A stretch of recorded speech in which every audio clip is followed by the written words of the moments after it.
my fellow Americans.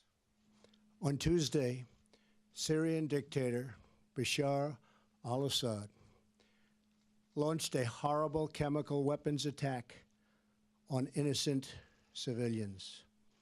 Using a deadly nerve agent, Assad choked out the lives of helpless men, women, and children. It was a slow and brutal death for so many.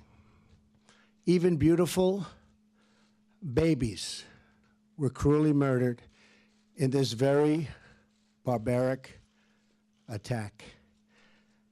No child of God should ever suffer such horror. Tonight I ordered a targeted military strike on the airfield in Syria from where the chemical attack was launched. It is in this vital national security interest of the United States to prevent and deter the spread and use of deadly chemical weapons.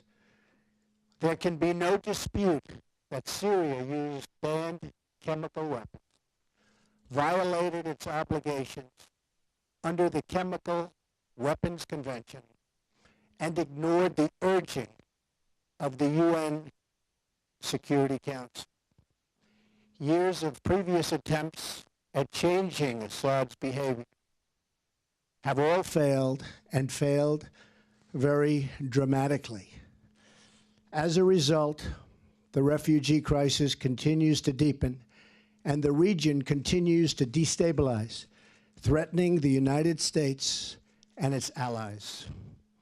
Tonight I call on all civilized nations to join us in seeking to end the slaughter and bloodshed in Syria, and also to end terrorism of all kinds and all types. We ask for God's wisdom as we face the challenge of our very troubled world. We pray for the lives of the wounded and for the souls of those who have passed. And we hope that as long as America stands for justice, then peace and harmony will, in the end, prevail. Good night, and God bless America and the entire world. Thank you.